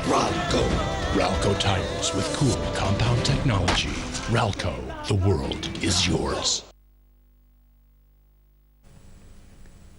Okay, ಸೇರುಪೇಟೆ ಕಾರ್ಯಕ್ರಮಕ್ಕೆ ಮತ್ತೆ ಸ್ವಾಗತ ವೀಕ್ಷಕರೇ. ವಿನಯ್ ಕುಮಾರ್, ನಾವು ಮಾತನಾಡ್ತಾ ಇದ್ವಿ, ನಿನ್ನೆ ಕೂಡ ಸೇರುಪೇಟೆ ಇಳಿಕೆ ಕಂಡಿದೆ, ಇವತ್ತು ಕೂಡ ಇಳಿಕೆಯ ಒಂದು ದಿಶೆಯಲ್ಲಿದೆ. ನಿನ್ನೆ ಸೆನ್ಸೆಕ್ಸ್ 81 ಪಾಯಿಂಟ್ನಷ್ಟು ಕೆಳಗಿಳಿದ್ರೆ ನಿಫ್ಟಿ 23-24 ಅಂಕಗಳಷ್ಟು ಇಳಿಕೆ ಕಂಡಿತ್ತು. ಇವತ್ತು ಕೂಡ ಹೆಚ್ಚು ಕಡಿಮೆ 100ಕ್ಕೂ ಹೆಚ್ಚು ಅಂಕಗಳಷ್ಟು ಸೆನ್ಸೆಕ್ಸ್ ಇಳಿದಿದ್ರೆ 35-40 ನಿಫ್ಟಿ ಇಳಿತಾ ಇದೆ. ಏನು ಇದೇನು ಸಾಮಾನ್ಯ ಕರೆಕ್ಷನ್ ಅಥವಾ ಏನಾದ್ರೂ ದೊಡ್ಡ ಫಾಲ್ ಏನಾದ್ರೂ ಬರುವಂತ ಸಾಧ್ಯತೆಗಳು ಕಾಣ್ತದೆ? ಖಂಡಿತ ಕರೆಕ್ಷನ್ ಅಂತ ಹೇಳಲಿಕ್ಕೆ ಇಷ್ಟಪಡ್ತೀನಿ. ನೋಡಿ, ಎಲ್ಲಿವರೆಗೆ ಏರಿಕೆ ಆಗೋಯ್ತು ಅಂತಂದ್ರೆ, ನಾವು ಕನಸಿನಲ್ಲಿ ನೋಡೋ ರೀತಿಯಲ್ಲಿ ನಿಫ್ಟಿ ಅಥವಾ ಸೆನ್ಸೆಕ್ಸ್ 22,000ವರೆಗೂ, ನಿಫ್ಟಿ ಸಹ 6,550 ಗರಿಷ್ಠ ಏರಿಕೆ ಆದ್ಮೇಲೆ ಸ್ವಲ್ಪ ಮಟ್ಟಿನ ಒಂದು ಪ್ರಾಫಿಟ್ ಬುಕ್ಕಿಂಗ್ ಆಗ್ಲಿಕ್ಕೆ ಬೇಕಾಗಿತ್ತು. ಇವತ್ತು ಮೊದಲಿಗೆ ವಾರದ ಕಡೆ ದಿನ, ಬಹಳ ಕಡೆ ಪ್ರಾಫಿಟ್ ಬುಕ್ಕಿಂಗ್ ಆಗುವಂತಹ ದಿನ. ಎರಡನೇದು US ಮಾರ್ಕೆಟಲ್ಲಿ ವೀಕ್ನೆಸ್ ನೋಡ್ತಾ ಇದ್ದೀವಿ. ಆಲ್ಮೋಸ್ಟ್ ಆಲ್ ಎಲ್ಲ ಏಷ್ಯನ್ ಮಾರ್ಕೆಟ್ಸ್ನು ಡೌನ್ ಇರೋದನ್ನ ನಾವು ಇವಾಗ ನೋಡ್ತಾ ಇದ್ದೀವಿ. ಇಲ್ಲೂ ಸಹ ಪ್ರಾಫಿಟ್ ಬುಕ್ಕಿಂಗ್ ಒಂದು ಆಪರ್ಚುನಿಟಿ ಬೇಕಾಗಿತ್ತು. 30-35 ಪಾಯಿಂಟ್ ನಿಫ್ಟಿ ಡೌನ್ ಅಂಥ ದೊಡ್ಡ ಫಾಲ್ ಅಂತ ಹೇಳಲಿಕ್ಕೆ ಸಾಧ್ಯ ಇಲ್ಲ. ಇದೊಂದು ಕ್ಲಿಯರ್ ಕರೆಕ್ಷನ್ ಅಂತ ಹೇಳ್ಬೋದು. ಇವತ್ತಿನ ದಿನದ ಕೊನೆಗೆ ಯಾವ ರೀತಿ ಕ್ಲೋಸಿಂಗ್ ಆಗುತ್ತೆ ಅನ್ನೋಂಥದ್ದು ಬಹಳನೇ ಮುಖ್ಯ ಆಗುತ್ತೆ. ಈ ಒಂದು 30-40 ಪಾಯಿಂಟ್ಗಳಲ್ಲಿ ನಿಫ್ಟಿ ವೀಕ್ನೆಸ್ ಅಲ್ಲೇ ಇದ್ರೆ ಇದು ಕೇವಲ ಕರೆಕ್ಷನ್ ಅಷ್ಟೇನೆ, ಮುಂದಿನ ವಾರಗಳಲ್ಲಿ ರಿಕವರಿ ಬರುತ್ತೆ ಅಂತ ಹೇಳ್ಬೋದು. ಯಾಕೆ ಅಂದರೆ ಈಗ ಭಾರತೀಯ ಪೇಟೆ ಸಂಪೂರ್ಣವಾಗಿ ವಿದೇಶಿ ಹಣ ಯಾವ ರೀತಿ ಹರಿದು ಬರ್ತಾ ಇದೆ, ಅದ್ರ ಯಾವ ರೀತಿ ಅವರ ಬೈಯಿಂಗ್ ಆಗ್ತಾ ಇದೆ, ಅದ್ರ ಮೇಲೇ ಮಾರ್ಕೆಟ್ ಮೂವ್ಮೆಂಟ್ ಆಗ್ತಾ ಇದೆ. ಸೊ ಇಲ್ಲಿ ಹಂತವಾಗಿ ಆಗುವಂಥ ಸ್ಮಾಲ್ ಕರೆಕ್ಷನ್ಸಲ್ಲಿ ಬೈ ಮಾಡ್ಲಿಕ್ಕೆ ಒಂದು ಆಪರ್ಚುನಿಟಿ. ಬಹುಶಃ ಪ್ರತಿದಿನ ಬೈ ಮಾಡಬೇಕು ಅನ್ನೋಂಥ ಭಾವನೆಯಿಂದ ಹೂಡಿಕೆದಾರರು ಹೊರಗಡೆ ಬರಲೇಬೇಕಾಗುತ್ತೆ. ಇವತ್ತೇ ಬೈ ಮಾಡೋಂತಹ ಅವಶ್ಯಕತೆ ಇಲ್ಲ, ಮುಂದಿನ ವಾರ ಕಾದ್ ನೋಡಬಹುದು. ಈ ಕರೆಕ್ಷನ್ ಗಳೆಲ್ಲ ಬೈ ಮಾಡೋದಕ್ಕೆ ಅವಕಾಶ ಹೇಳ್ತಿದ್ರಿ, ಕಾದ್ ನೋಡಬಹುದು. ಬೆಳಗಾವಿಯಿಂದ ಒಂದು ಕರೆ ಇದೆ, ಕೇಳ್ಕೊಂಡು ಚರ್ಚೆ ಮುಂದುವರ್ಸೋಣ. ಹಲೋ, ನಮಸ್ಕಾರ. ನಮಸ್ಕಾರ ಸರ್. ತಮ್ಮ ಹೆಸರು ಹೇಳಿ. ಹಿರಾಯ ಸ್ವಾಮಿ ಅಂತ ಸರ್, ನಾ ಗೋಕಾಕ್ಲಿಂದ ಮಾತಾಡ್ತಾ ಇದ್ದೀನಿ. ಹೇಳಿ ಹಿರಾಯ ಸ್ವಾಮಿ ಅವರು. ಸರ್, ಈಗ ಟೆಕ್ನಿಕಲ್ ಅನಾಲಿಸಿಸ್ ದಿಂದ ದುಡ್ಡು ಮಾಡಬಹುದಾ? ನಂತರ ಗಣ್ಣ ಸ್ಕ್ವೇರ್ ಆಫ್ 9 ಅಂತಿದೆ, ಅದರಿಂದ ಏನಾದ್ರೂ ಟೆಕ್ನಿಕಲ್ ಆಗಿ ಮಾತ್ರ ದುಡ್ಡು ಮಾಡಬಹುದಾ ಮಾರ್ಕೆಟ್ ನಲ್ಲಿ ಅಂತ ಪ್ರಶ್ನೆ ಸರ್. ಅಂದ್ರೆ ಟೆಕ್ನಿಕಲ್ಸ್ ನಂಬಿಕೊಂಡು ನೀವು ಟ್ರೇಡ್ ಮಾಡಿದ್ರೆ ಲಾಭ ಆಗುತ್ತಾ ಅನ್ನುವಂತ ನಿಮ್ ಪ್ರಶ್ನೆ. ಹಾ, ಲಾಭ ಆಗ್ತಾ. ನಂತರ ಗಣ್ಣ ಸ್ಕ್ವೇರ್ ಅಪ್ 9 ಬದ್ಲಿ ಅದರದ್ದು ಒಂದ್ ಸ್ವಲ್ಪ ಮಾಹಿತಿ ಕೊಡ್ಬೇಕು. ಟೆಕ್ನಿಕಲ್ ಅನಾಲಿಸಿಸ್ ಇಂದ ಖಂಡಿತವಾಗೂ, ಯಾಕೆಂದ್ರೆ ಬಹಳಷ್ಟು ಬಾರಿ ಆದ್ರೆ ಮೊದಲಿಗೆ ನಾವು ತಿಳ್ಕೊಬೇಕಾಗಿರೋದು ಏನಂದ್ರೆ ಟೆಕ್ನಿಕಲ್ ಅನಾಲಿಸಿಸ್ ಅನ್ನ ಎಷ್ಟು ಸರಿಯಾಗಿ ಮಾಡ್ಲಿಕ್ಕೆ ಸಾಧ್ಯತೆ ಇದೆ ಅಂತ. ಅಂದ್ರೆ ಅಷ್ಟು ಪರ್ಫೆಕ್ಟ್ ಆಗಿದ್ದ ಕಾರಣ ಖಂಡಿತವಾಗೂ ಅದರಲ್ಲಿ ನಾವು ಕ್ಲಿಯರ್ ಡೈರೆಕ್ಷನ್ ಸಿಗುತ್ತೆ. ಮಾರ್ಕೆಟ್ ಯಾವ ಕಡೆ ಮೂವ್ಮೆಂಟ್ ಆಗುತ್ತೆ ಅಥವಾ ಯಾವುದೇ ಒಂದು ಇಂಡಿವಿಜುವಲ್ ಸ್ಟಾಕ್ ಇರ್ಬೋದು, ಇದು ಯಾವ ಕಡೆ ಮೂವ್ಮೆಂಟ್ ಆಗುತ್ತೆ ಅನ್ನೋಂತಹ ಡೈರೆಕ್ಷನ್ ಖಂಡಿತವಾಗೂ ಸಿಗುತ್ತೆ. ಆದರೆ ಅದರಲ್ಲಿ ನೀವು ಎಷ್ಟು ಎಕ್ಸ್ಪರ್ಟೈಸ್ ಆಗಿದ್ದೀರಿ ಅನ್ನೋದ್ರ ಮೇಲೂ ಸಹ ಡಿಪೆಂಡ್ ಆಗುತ್ತೆ. ಚೆನ್ನಾಗಿ ಅದರಲ್ಲಿ ಕೈ ಪಳಗಿದ ನಂತರ ನೀವು ಅದನ್ನು ನೋಡಿಕೊಂಡು ನೀವು ಟ್ರೇಡ್ ಮಾಡೋದು ಸೂಕ್ತ ಅಂತ ಹೇಳ್ಬೋದು. ಓಕೆ, ನಿಮ್ಮ ಉತ್ತರ ಅವರಿಗೆ ತೃಪ್ತಿ ತಂದಿದೆ ಅಂತ ಅನ್ಸುತ್ತೆ. ಹಾಗೆ ವಿನಯಕುಮಾರ್ ಅವರು ಮಾರುಕಟ್ಟೆ ಒಂದು ಏರಿಳಿತದ ಕುರಿತಂತೆ ಚರ್ಚೆ ಮಾಡ್ತಾ ಇದ್ವಿ. ನಿನ್ನೆ ಕೆಲವು ಸ್ಟಾಕ್ಸ್ಗಳು ಇದು ನೀವು ವಿಶೇಷವಾಗಿ ನಮಗೆ ಪ್ರಶ್ನೆಗಳು ಕೂಡ ಬಂದು, ಇನ್ಫೋಸಿಸ್ ತುಂಬಾ ಇಳಿಕೆ ಕಂಡಂತದ್ದು, ಪ್ರೀತಿ ಮರ್ಕಂಟೈಲ್ ಕಂಪನಿ ಕೂಡ, ಹಾಗೆ L&T ಫೈನಾನ್ಸ್ ನಮಗೆ ಒಬ್ಬರು ವೀಕ್ಷಕರು ಕರೆ ಮಾಡಿದ್ರು. L&T ಫೈನಾನ್ಸ್ ತುಂಬಾ ಗಣನೀಯವಾದಂತಹ ಒಂದು ಇಳಿಕೆ ಕಂಡಿದೆ. ನಿನ್ನೆ 7% ಅಷ್ಟು ಇಳಿಕೆ ಕಂಡಿದೆ, ಇವತ್ತು 4% ಅಷ್ಟು ಇಳಿಕೆ ಕಾಣ್ತಾ ಇದೆ. ಏನು ಆ ಸೇರ್ ನಲ್ಲಿ ಏನಾದ್ರು ವ್ಯತ್ಯಾಸಗಳು ಕಾಣ್ತಾ ಇದೆಯಾ? ಏನು ಆ ಹೂಡಿಕೆದಾರರು ಯಾವ ಒಂದು ಈಗ ಮಾರ್ಕೆಟ್ ನಲ್ಲಿ ನಾವು ನಾವೇನ್ ನೋಡ್ಬೇಕು ಅಂತಂದ್ರೆ ವಾಲಟಿಲಿಟಿ ಅನ್ನೋದನ್ನ ನಾವು ನೋಡ್ಕೋಬೇಕಾಗುತ್ತೆ. ಮಾರ್ಕೆಟ್ ಅಂದ್ರೆ ವಾಲಟಿಲಿಟಿ ಇರಲೇಬೇಕು. ಒಂದೇ ಕಡೆ ಏರಿಕೆ ಆಗ್ತಾನೆ ಇರಬೇಕು ಅನ್ನೋಂಥ ಭಾವನೆಯಿಂದ ನಾವು ಹೊರಗಡೆ ಬರಬೇಕಾಗತ್ತೆ. ಒಂದೇ ಕಡೆ ಏರಿಕೆ ಆಗ್ಬಿಟ್ರೆ ಯಾರೋ ಒಬ್ರು ಕೊಂಡ್ಕೊಂಡಿರೋಂಥವ್ರು ಮಾತ್ರ ಲಾಭ ಮಾಡ್ಲಿಕ್ಕೆ ಸಾಧ್ಯ ಆಗುತ್ತೆ. ಮಿಕ್ಕಂತ ಇನ್ವೆಸ್ಟರ್ಸ್ಗೆ ಕೊಂಡ್ಕೊಳ್ಳಿಕ್ಕೆ ಆಪರ್ಚುನಿಟಿ ಸಹ ಸಿಗೋದಿಲ್ಲ. ಬಹಳಷ್ಟು ನ್ಯೂಸ್ಗಳು ಇದ್ದೇ ಇರುತ್ತೆ ಪ್ರತಿ ಕಂಪ್ನಿಯಲ್ಲಿ. ಈಗ L&T ಫೈನಾನ್ಸಿನಲ್ಲಿ ಬ್ಯಾಂಕಿಂಗ್ ಲೈಸೆನ್ಸ್ ಬಗ್ಗೆ ಸುದ್ದಿ ಇತ್ತು, ಇವಾಗ ಸುದ್ದಿಯಿಂದ ಸ್ವಲ್ಪ ಹೊರಗಡೆ ಬಂದಿರಬಹುದು. ಈ ರೀತಿಯಾದಂಥ ವಾಲಟಿಲಿಟಿಗೆ ಇಮಿಡಿಯೇಟ್ ರಿಯಾಕ್ಷನ್ ಬರೋವಂಥದ್ದೇ ಸ್ಟಾಕ್ ಮಾರ್ಕೆಟ್, ಷೇರಿನ ಬೆಲೆಗಳು ಅಂತ ಹೇಳ್ಬೋದು. ಆದರೆ ಕಂಪನಿಯ ಪ್ರಾಸ್ಪೆಕ್ಟಸ್ ಅನ್ನ, ಗ್ರೋತ್ ಅನ್ನ ನಾವು ಯೋಚನೆ ಮಾಡಿದಾಗ ಇದರಲ್ಲಿ ಒಂದು ಕರೆ ಇದೆ, ಅದಕ್ಕೆ ಕೇಳ್ಕೊಂಡು ಚರ್ಚೆ ಮಾಡಿಸೋಣ. ನಮಸ್ಕಾರ, ಹೇಳಿ ನಂಜುಂಡಯ್ಯ ಅವರು. ಸರ್ ನಮಸ್ಕಾರ. ನಮಸ್ಕಾರ, ಹೇಳಿ ಸರ್. DLF 172 ರೂಪಾಯಿ ತಗೊಂಡಿದ್ದೀನಿ. ಹಾ, ಸಿಂಟೆಕ್ಸ್ 46 ರೂಪಾಯಿ ತಗೊಂಡಿದ್ದೀನಿ. ಓಕೆ. ಆಮೇಲೆ ಸೇಲ್ 70 ರೂಪಾಯಿ ತಗೊಂಡಿದ್ದೀನಿ. ಯಾವುದು? ಸೇಲ್. ಓಕೆ. ನೋಡಿ, ನಿಮ್ಮ 3 ಶೇರ್ಗಳಲ್ಲಿ ಸಿಂಟೆಕ್ಸ್ ಅನ್ನೋ ಅಂತ ಶೇರ್ ನೀವು ತಗೊಂಡಿದ್ದೀರಾ. ಈಗಾಗಲೇ 39 ರೂಪಾಯಿ ಇವತ್ತಿನ ಬೆಲೆಗಳು ನನಗೆ ಗೊತ್ತಿಲ್ಲ, ನೆನ್ನೆ ಅರೌಂಡ್ 39 ರೂಪಾಯಿವರೆಗೂ ಸಹ ಟ್ರೇಡ್ ಆಗ್ತಾ ಇತ್ತು. ಹೋಲ್ಡ್ ಮಾಡಿ, ಖಂಡಿತ ಸ್ವಲ್ಪ ಹೈ ರೇಟಲ್ಲಿ ತೊಗೊಂಡಿದ್ದೀರಾ. 46 ರೂಪಾಯಿ ಅಂದರೆ ಭಾಳ ಹಿಂದೆ ನೀವು ಕೊಂಡ್ಕೊಂಡಿರಬೇಕು. ಖಂಡಿತ ಹೋಲ್ಡ್ ಮಾಡಿ. ಸೆಂಟೆಕ್ಸಿನ ಟಾರ್ಗೆಟ್ 48 ರೂಪೀಸ್ ಇದೆ ಅಂತ ಸಹ ಹೇಳಬಲ್ಲೆ. ಸಮಯ ಅಂತೂ ಹೆಚ್ಚಿಗೆ ಕೊಡಬೇಕಾಗತ್ತೆ. ಸದ್ಯದಲ್ಲಿ ಇಮಿಡಿಯೇಟ್ ಆಗಿ ಏರಿಕೆ ಆಗಬೇಕು ಅನ್ನೋಂಥ ಭಾವನೆಯಿಂದ ಹೊರಗಡೆ ಬರಲಿ. DLF ಬೆಲೆ ಬಹುಶಃ ತಪ್ಪು ಹೇಳಿದ್ರು ಅನ್ಸುತ್ತೆ, 172 ರೂಪಾಯಿನಲ್ಲಿ 170 ಹೇಳಿದ್ರ. 170 ರೂಪಾಯಲ್ಲಿ ತಗೊಂಡಿದ್ರು ಸಹ ಸ್ವಲ್ಪ ಈಗ ನಾವು ಇಳಿಕೆ ದಾರಿಯಲ್ಲಿ ನಾವು ಇದೀವಿ. 175ಕ್ಕೆ 175 176 ಒಂದು ಮಾರ್ಜಿನ್ ಹೋಗಿ ಅದು ಹೌದು, ಈಗ ಸ್ವಲ್ಪ ಮಟ್ಟಿಗೆ ಇಳಿಕೆ ಕಾಣ್ತಾ ಇದೆ. ನೋಡಿ, ಮಾರ್ಕೆಟ್ ಅಂತೂ ಕ್ಲಿಯರ್ ಆಗಿ ಹೇಳಬೇಕು ಅಂತಂದ್ರೆ ಇದೊಂದು ಕ್ಲಿಯರ್ ಬುಲ್ ಮಾರ್ಕೆಟ್ ಅಂತ ಹೇಳ್ಬೋದು. ಈ ಮಾರ್ಕೆಟಿನಲ್ಲಿ ಸೆಕ್ಟಾರ್ ವೈಸ್ ಶೇರ್ಗಳ ಬೆಲೆಗಳು ಏರಿಕೆ ಆಗ್ತಾ ಇದೆ. ಫಸ್ಟು ಫಾರ್ಮನಲ್ಲಿ ಆಗ್ತಾ ಇತ್ತು, ಈಗ ಆ ನಂತರ ಬ್ಯಾಂಕಿಂಗ್ ಸೆಕ್ಟಾರ್ಗೆ ಶಿಫ್ಟ್ ಆಯಿತು. ಈ ರೀತಿ ಒಂದೊಂದೇ ಸೆಕ್ಟಾರ್ ವೈಸ್ ಮೂವ್ಮೆಂಟ್ ಆಗ್ತಾ ಇದೆ. ಹಾಗಾಗಿ ಯಾವುದೇ ಶೇರನ್ನು ಇಂಥ ಮಾರ್ಕೆಟ್ನಲ್ಲಿ ನಷ್ಟದಲ್ಲಂತೂ ಮಾರಾಟ ಮಾಡೋದು ಬೇಡ. ಲಾಭ ಇಲ್ಲದೇ ಇದ್ರೂ ಪರವಾಗಿಲ್ಲ, ನಿಮ್ಮ ಬೆಲೆಗಳಿಗಾದ್ರೂ ಕಾದು ಮಾರಾಟ ಮಾಡಿ ಅಂತ ಸಾಮಾನ್ಯವಾಗಿ ಎಲ್ಲ ಪ್ರಶ್ನೆಗಳಿಗೂ ನಾವು ಉತ್ತರ ಹೇಳಬಲ್ಲೆ. ಓಕೆ, ಅದು DLF ವಿಚಾರವೇ ಹೇಳಿ. DLF ಅನ್ನ ಖಂಡಿತ ಹೋಲ್ಡ್ ಮಾಡಿ. ಇತ್ತೀಚೆಗೆ 140 ಮಾರ್ಜಿನ್ನಿಂದ 175 76 ವರೆಗೆ ಇತ್ತೀಚೆಗೆ ರ್ಯಾಲಿ ಕಂಡಿತ್ತು, ಒಂದು ಒಳ್ಳೆ ರ್ಯಾಲಿ ಕಂಡಿತ್ತು DLF. ಇದೊಂದು ಓವರ್ ಸೋಲ್ಡ್ ಕೌಂಟರ್ ಅಂತ ಸಹ ಹೇಳ್ಬೋದು, ಅಥವಾ ಓವರ್ ರಿಯಾಕ್ಟೆಡ್ ಕೌಂಟರ್ ಅಂತ ಸಹ ಹೇಳ್ಬೋದು. ತುಂಬಾ ವೀಕ್ನೆಸ್ ಅನ್ನ ಎಕ್ಸ್ಪೆಕ್ಟ್ ಮಾಡ್ಲಿಕ್ಕೆ ಸಾಧ್ಯ ಇಲ್ಲ. ಹೋಲ್ಡ್ ಮಾಡಬೇಕು. ಬಹಳ ಬೇಗ 180-185 rupees next market upside movement ಶುರು ಆದಾಗ 180ರಿಂದ 185 ರೂಪಾಯಿ ಬಹಳ ಬೇಗ ಬರಬೇಕು ಅನ್ನೋಂಥದ್ದು ನನ್ನ ಆಶಾ. DLF ನಲ್ಲಿ ಇನ್ನೂ ಬರುವಂತದ್ದು ಇದೆ ಅಂತ. ಫ್ರೆಶ್ ಬೈಯಿಂಗ್ ಮಾಡೋದು ಬೇಡ, ಆದ್ರೆ ಈಗಾಗಲೇ ಅವ್ರು ಕೊಂಡ್ಕೊಂಡಿರೋಂಥವ್ರು ಹೋಲ್ಡ್ ಮಾಡೋದು ಬಹಳ ಸೂಕ್ತ ಅಂತ ಹೇಳ್ತೀನಿ. ಓಕೆ, ಹಾಗೆ ನಾವು ಇನ್ಫೋಸಿಸ್ ವಿಚಾರ ಹೇಳ್ತಾ ಇದ್ವಿ. ವಿಶೇಷವಾಗಿ ಟೆಕ್ ಶೇರ್ಗಳು ತುಂಬಾ ಇಳಿಕೆ ಕಂಡಿದ್ದಾವೆ. ಅದರಲ್ಲೂ ಆಮೇಲೆ ಹೆಕ್ಸಾವೇರ್ 167-169ಕ್ಕೆ ಹೋದಂತ ಶೇರು ಈಗ 150ರ ಗಡಿಗೆ ಬಂದ. ನೀವು 2 ತಿಂಗಳ ಹಿಂದ್ಗಡೆ ಹೆಕ್ಸಾವೇರ್ ರೇಟ್ ಏನಾದ್ರೂ ನೋಡಿದ್ರೆ ಕೇವಲ 110ರಿಂದ 115 ರೂಪಾಯಿ ನಡೀತಾ ಇತ್ತು. 115ರಿಂದ 160 ಅಂದ್ರೆ 50 ರೂಪಾಯಿ ಅಂದ್ರೆ ಸರಿಸುಮಾರು 40-45% ಅಷ್ಟು ರ್ಯಾಲಿ ಆಗೋಗಿರುವಾಗ ಕರೆಕ್ಷನ್ ಆಗೋದ್ರಲ್ಲಿ ಸಹಜ. ಯಾವುದೇ ಶೇರ್ ಕರೆಕ್ಷನ್ ಆಗದೆ ಇದ್ರೇನೆ ನಮ್ಮ ಪ್ರಕಾರ ಇದೊಂದು ಅನ್ಹೆಲ್ತಿ ಆದಂತ ಮೂವ್ಮೆಂಟ್ ಅಂತ ಹೇಳ್ಬೋದು. ಓಕೆ, ಅಂದ್ರೆ ಹೆಕ್ಸಾವೇರ್ನಲ್ಲಿ ದೊಡ್ಡ ಖಂಡಿತವಾಗೂ ನಾವೇನ್ ಹೇಳ್ತಾ ಇದೀವಿ ಅಂದ್ರೆ ಇಡೀ 2014 ವರ್ಷನೇ ಒಂದು IT ವರ್ಷ ಅಂತ ಕರಿತಾ ಇದೀವಿ ನಾವು. ಹಾಗಾಗಿ IT ಸ್ಟಾಕ್ಸ್ ನಲ್ಲಿ ಅಂತ ಭಯ ಪಡುವಂತಹ ಅವಶ್ಯಕತೆ ಏನೂ ಇಲ್ಲ. ಹೆಕ್ಸಾವೇರನ್ ಅಂತೂ ಬಹುಶಃ ಕೊಂಡ್ಕೊಂಡವರೆಲ್ಲ ಕಮ್ಮಿ ಬೆಲೆಗೆ ತಗೊಂಡಿರ್ಬೋದು, 120, 130ರಲ್ಲಿ ಲಾಭ ಬುಕ್ ಮಾಡಿರ್ತಾರೆ. ಹೈ ರೇಟ್ ಅಲ್ಲಿ ಏನಾದ್ರೂ ಸ್ಟ್ರಕ್ ಆಗಿದ್ರೆ ಖಂಡಿತ ಹೋಲ್ಡ್ ಮಾಡಿ ಅಂತ ಹೇಳಲಿಕ್ಕೆ ಇಷ್ಟಪಡ್ತೀನಿ. ಇನ್ಫೋಸಿಸ್ ಅಂತೂ ಯಾವಾಗ್ಲೂ ಹೀಗೆ ನಮ್ಗೆ ಮುಂಚೆನೆ ಇನ್ಫೋಸಿಸ್ ಕಂಪ್ನಿಯಿಂದ ನಿನ್ನೆ ವಿಶೇಷವಾಗಿ ತುಂಬಾ ಒಂದು ಇಳಿಕೆ ಕಾಣ್ತು ಅಂತಂದ್ರೆ ನೋಡಿ, ಈಗ ಮುಂದಿನ ವಾರಗಳಲ್ಲಿ ಅದು ರಿಸಲ್ಟ್ ಸಹ ಇದೆ. ರಿಸಲ್ಟಿಗೆ ಮುಂಚೆನೆ ಈ ರೀತಿಯಾದಂತಹ ಒಂದು ಗೈಡೆನ್ಸು ಸ್ವಲ್ಪ ಮಟ್ಟಿಗೆ ಕಮ್ಮಿ ಬರಬಹುದು ಅನ್ನೋಂತಹ ಒಂದು ಸ್ಟೇಟ್ಮೆಂಟ್ ಇಂದ ಇಳಿಕೆ ಕಾಣುತ್ತೆ. ಆದ್ರೆ ಪ್ರತಿ ಬಾರಿನೂ ನೀವು ಯೋಚನೆ ಮಾಡಿ, ಇನ್ಫೋಸಿಸ್ನ ಗೈಡೆನ್ಸ್ ಕಮ್ಮಿ ಬರಬಹುದು ಅನ್ನೋಂತಹ ಒಂದು ಎಕ್ಸ್ಪ್ರೆಷನ್ ಆದ ನಂತರ ರಿಸಲ್ಟ್ಸ್ ಉತ್ತಮವಾಗಿ ಬರ್ತಾ ಇದೆ. ಹಾಗಾಗಿ ಇನ್ಫೋಸಿಸ್ ಅಲ್ಲಿ ಅಂಥ ದೊಡ್ಡ ನೆಗೆಟಿವಿಟಿ ನಾನಂತೂ ಎಕ್ಸ್ಪೆಕ್ಟ್ ಮಾಡೋದಿಲ್ಲ. ಸ್ವಲ್ಪ ಮಟ್ಟಿನ ಕರೆಕ್ಷನ್ಸ್ ಇನ್ನೂ $100 ಕೆಳಗಡೆ ಬರ್ಬೋದು, ಅದು ದೊಡ್ಡ ಪ್ರಶ್ನೆ ಅಲ್ಲ. ಆದರೆ ಇನ್ಫೋಸಿಸ್ ಮುಂದಿನ ತಿಂಗಳುಗಳಲ್ಲಿ ಒಂದು ಏರಿಕೆ ಆಗಬೇಕು. ಲಾಂಗ್ ಟೈಮ್ ಹೋಲ್ಡ್ ಮಾಡೋ ಅಂಥವ್ರಿಗೆ, 5-6 ತಿಂಗಳು ಹೋಲ್ಡ್ ಮಾಡ್ತೀವಿ ಅನ್ನೋಂಥವ್ರಿಗೆ ಈಗಾಗಲೇ ನಾವು ನೋಡ್ತಾ ಇದೀವಿ. ನಾರಾಯಣ ಮೂರ್ತಿ ಅವರು ಮಾಡ್ತಾ ಇರುವಂತಹ ಟೋಟಲ್ ಚೇಂಜಸ್ ಅನ್ನ ನಾವು ಈಗಾಗಲೇ ನೋಡ್ತಾ ಇದೀವಿ. ಇದರ ಒಂದು ಫಲ ಸಿಗಬೇಕು ಅಂದ್ರೆ ಕನಿಷ್ಠ ಪಕ್ಷ ನಾವು 6 ರಿಂದ 9 ತಿಂಗಳ ಕಾಲ ಕಾಯಬೇಕಾಗತ್ತೆ. ಹಾಗಾಗಿ ಕಾದಲ್ಲಿ Infosys every correction is a buy ಅಂತ ಸಹ ಹೇಳಲಿಕ್ಕೆ ಇಷ್ಟ.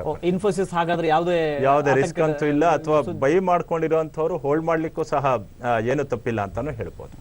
ಆಗಲೇ ನೀವು ಸೌತ್ ಇಂಡಿಯನ್ ಬ್ಯಾಂಕ್ ಒಳ್ಳೆ ಬಹಳ ಕಡಿಮೆ ದರದಲ್ಲಿ ಸಿಗುವಂತ ಶೇರ್ ಈಗ ಬ್ಯಾಂಕಿಂಗ್ ಇದರಲ್ಲಿ ಅಂತ. ನಿನ್ನೆ ಒಂದು ಒಳ್ಳೆ ಉತ್ತಮವಾದಂತ ಒಂದು ಏರಿಕೆಯನ್ನು ಕೂಡ ಕಂಡಿದೆ ಸೌತ್ ಇಂಡಿಯನ್ ಬ್ಯಾಂಕ್. ಏನು ಅದ್ರ ಏನು ಸುದ್ದಿ? ಈಗ ಜನರಲ್ ಆಗಿ ಒಂದು ಟ್ರೆಂಡ್ ಏನಂತಂದ್ರೆ ಬ್ಯಾಂಕಿಂಗ್ ಸೆಕ್ಟರ್ ನಲ್ಲಿ ಇನ್ನೂ ಒಂದು ಒಳ್ಳೆ ರ್ಯಾಲಿ ಬರಬೇಕು ಮುಂದಿನ ವಾರಗಳಲ್ಲಿ ಅಥವಾ ಇವನ್ ಏಪ್ರಿಲ್ ಕೊನೆವರೆಗೂ. ಬಹಳಷ್ಟು ಶೇರ್ಗಳು, ಬ್ಯಾಂಕಿಂಗ್ ಶೇರ್ಗಳು ನಿನ್ನೆ ಇದರಲ್ಲಿ ವಾಲಟಿಲಿಟಿ ಇದೆ, ಕೆಲವು ಏರಿಕೆ ಆಗಿದೆ, ನಿನ್ನೆ ಕೆಲವು ಇಳಿಕೆ ಆಗಿದೆ. ಆದ್ರೆ ಕಳೆದ 1-2 ವಾರಗಳ ಹಿಂದೆ ಬೆಲೆಗಳಿಗೂ ಇವಾಗ್ಲಿಗೂ ಕಂಪೇರ್ ಮಾಡಿದ್ರೆ ನಾವು ಒಂದು ಒಳ್ಳೆ ರ್ಯಾಲಿ ಪ್ರಾರಂಭ ಆಗಿರೋದನ್ನ ಬ್ಯಾಂಕಿಂಗ್ ಸೆಕ್ಟರ್ನಲ್ಲಿ ನಾವು ನೋಡ್ತಾ ಇದ್ದೀವಿ. ಸೌತ್ ಇಂಡಿಯನ್ ಬ್ಯಾಂಕ್ನಲ್ಲೂ ಸಹ ರಿಸ್ಕ್ಲೆಸ್ ಇನ್ವೆಸ್ಟ್ಮೆಂಟ್ ಅಂತ ಹೇಳ್ಬೋದು. ಈ ಬೆಲೆಗಳನ್ನು ತಗೊಂಡು ಹೋಲ್ಡ್ ಮಾಡಿದ್ರು ಸಹ ಏನೂ ತೊಂದರೆ ಇಲ್ಲ, ಒಳ್ಳೆ ಏರಿಕೆ ಆಗಬೇಕು ಅನ್ನೋಂಥದ್ದು ನನ್ನ ಭಾವನೆ ಅಂತ ಹೇಳಿ. ಓಕೆ, ಹಾಗೆ ಪವರ್ ಫೈನಾನ್ಸ್ ಕಂಪನಿ ಕೂಡ ಒಂದು ಉತ್ತಮವಾದಂತ ಉತ್ತಮವಾದಂತ ಒಂದು ಫಲಿತಾಂಶವನ್ನು ಖಂಡಿತ. ಈಗಾಗಲೇ ನಾವು ಬಹಳ ಹಿಂದೆ ಪವರ್ ಫೈನಾನ್ಸ್ ಅಲ್ಲಿ 280-300 ಬೆಲೆಗಳಲ್ಲೆಲ್ಲ ನಾವೆಲ್ಲ ಕೊಂಡ್ಕೊಂಡಿರುವಂತ ಶೇರ್ಸ್ ಹಾಗೇನೆ ಇದೆ. ಈಗೆಲ್ಲ ಕರೆಕ್ಷನ್ ಆಗಿದ ನಂತರ ಅಥವಾ ಫಾಲ್ ಆಗಿದ ನಂತರ ಮಾರ್ಕೆಟ್ ಅಲ್ಲಿ ಒಂದು ಮೂವ್ಮೆಂಟ್ ಬರ್ತಾ ಇದೆ. ಪವರ್ ಫೈನಾನ್ಸ್ ಆಲ್ಸೋ ಸಹ ಒಂದು ಒಳ್ಳೆ ಬೈ ಅಂತಾನೆ ಹೇಳಲಿಕ್ಕೆ ಇಷ್ಟಪಡ್ತೀನಿ. ಅಂದ್ರೆ ಈ ಒಂದು ಫಾಲ್ ಅನ್ನ ನಾವು ನೋಡ್ಕೋಬೇಕು, ಎಲ್ಲಿಗೆ ನಿಲ್ಲಬಹುದು. ಬಹುಶಃ ಈ ಫಾಲ್ ಇವತ್ತು ಹೆಚ್ಚಿಗೆ ಅಂದ್ರೆ ಇನ್ನೂ ಒಂದಿನ ಕಂಟಿನ್ಯೂ ಆಗ್ಬೋದೇನೋ ಅಷ್ಟೇನೆ. ಆ ಫಾಲ್ ಅಲ್ಲಿ ಸಾಧ್ಯ ಆದಷ್ಟು ಬಾಟಮ್ ಅಲ್ಲಿ ಕೊಂಡ್ಕೊಳ್ಳೋದು ಬಹಳ ಸೂಕ್ತ ಅಂತ ಹೇಳ್ತೀನಿ. ಅಂದ್ರೆ ಮಾರ್ಕೆಟ್ ಈಗ ಸೆನ್ಸೆಕ್ಸ್ ಮತ್ತು ನಿಫ್ಟಿ ಯಾವ ಹಂತಕ್ಕೆ ನಿಲ್ಲಬಹುದು ಮತ್ತೆ ಎಲ್ಲಿಗಿಂದ ಅಲ್ಲಿಂದ? ಈಗ ನೋಡಿ, ನಿಫ್ಟಿ ಎಷ್ಟು ಬೇಗ ಈಗಾಗಲೇ ರಿಕವರಿ ಪ್ರಾರಂಭ ಆಗೋಯ್ತು. ಸರಿ ಸುಮಾರು 45 ಪಾಯಿಂಟ್ ಅಷ್ಟು SGX ನಿಫ್ಟಿ ಡೌನ್ ಅನ್ನ ನಾವು ಮಾರ್ಕೆಟ್ ಓಪನ್ ಆಗ್ಲಿಕ್ಕೆ ಮುಂಚೆ ನೋಡ್ತಾ ಇದ್ವಿ. ಈಗ ಬರೀ 28 ಪಾಯಿಂಟ್